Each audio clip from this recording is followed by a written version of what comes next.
नमस्कार, बहुत स्वागत है आपका। आप देख रहे हैं ग्रैंड धर्मा सन्मार्ग। हमारे धर्म में दान करना बहुत ही पुण्यदायी माना गया है।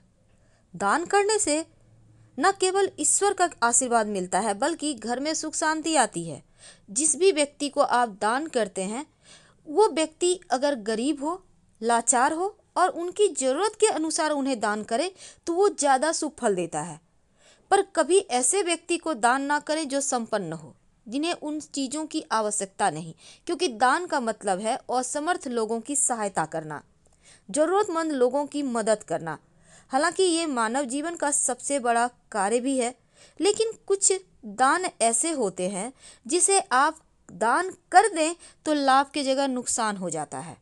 वैसे तो शास्त्र में बहुत सारी ऐसी वस्तुओं का जिक्र है जिसका दान हमें नहीं करना चाहिए।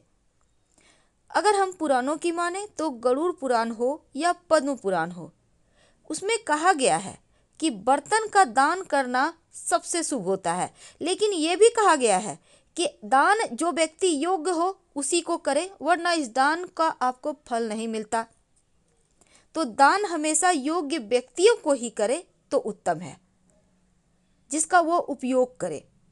तो दान लेने वाले और देने वाली दोनों की भावना प्रमुखता से लेना चाहिए।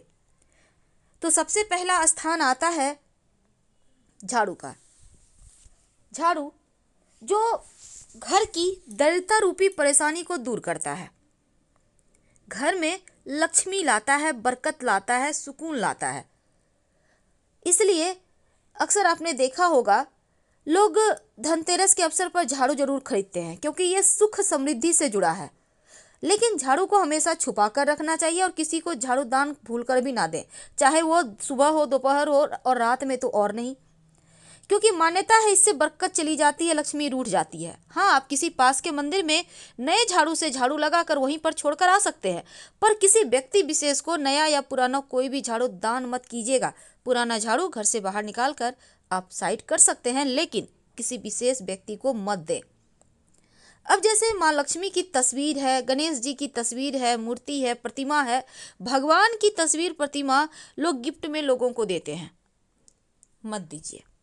क्योंकि ऐश्वर्य की देवी, बुद्धि के देव जो माँ लक्ष्मी और गणेश जी हैं, हर कोई चाहता है कि बुद्धि भी हो और धन भी हो। अब ऐसे में माँ लक्ष्मी की प्रतिमा, तस्वीर या गणेश जी की मत दीजिए। बहुत सारे लोग चांदी के सिक्के पर गणेश जी, लक्ष्मी जी का जो तस्वीर होता है उकेरा हुआ होता है, उसको दान कर देते हैं, लेकिन आप ऐसा मत कीजिए, वरना लक्ष्मी खड़े खड़ आपके घर से चली जाएगी।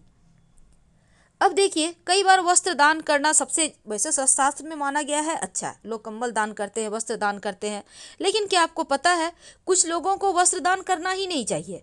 लेकिन अगर आप की कुंडली में गुरु सप्तम स्थान पे बैठा है तो नया कपड़ा भूल कर भी अपने हाथों से किसी को भी ना दे, चाहे वो आपके कितने भी करीबी हो, संबंधी ही क्यों ना हो। और नया वस्त्र का सुख प्रभावित हो जाता है खुद का। जरूरतमंद को आप अगर वस्त्र दान करते हैं तो शनि का अशुभ प्रभाव दूर होता है, स्वास्थ्य अच्छा रहता है। आप पहने हुए वस्त्र भी धोकर दान कर सकते हैं। अब देखिए, कई बार होता है आप भूखे को भोजन कराते हैं, और धर्म ग्रंथ से ये भी कहा गया है कि अन्नदान से बड़ा कोई भी दान नहीं है, इससे देवता भी प्रसन्न होते हैं। भूखे लोगों को अगर आप भोजन करा देते हैं तो अच्छा है, लेकिन बासी या जो खाना आप खा नहीं रहे, जिसको नहीं खाना, ऐसी चीज़ों का दान कर देते हैं, तो ऐसा दान पुण्य नहीं पाप बढ़ाता है, और घर की देवी लक्ष्मी अधिक समय तक नहीं रहती। तो भूखे व्यक्ति और देवी अन्नपूर्णा का भी अपमान माना गया है, इसलिए जो भोजन खुद ना खाएं लोगों को भी ना दें। अब कई बार कहा गया है कि धार्मिक पुस्तकों का दान करना चाहिए, लेकिन क्या आपको पता है अगर जिस व्यक्ति को धर्म में रुचि नहीं है, आप किसी को आप हनुमान चालीसा दे देते हैं, उसको कोई मतलब ही नहीं है हनुमान चालीसा से, ऐसे दान आपको ही हानि करवाएगा। अगर आप किसी को भगवत गीता का दान कर देते हैं, लेकिन उस व्यक्ति को ना पढ़ना है, ना पढ़ने आता है, ना वो चाहता है कि हम पढ़ें, तो ऐसे लोगों को दान करने का कोई मतलब नहीं है। और सुख समृद्धि की चाहत रखते हैं तो नुकीली चीज़ों का दान ना करें। धन्यवाद।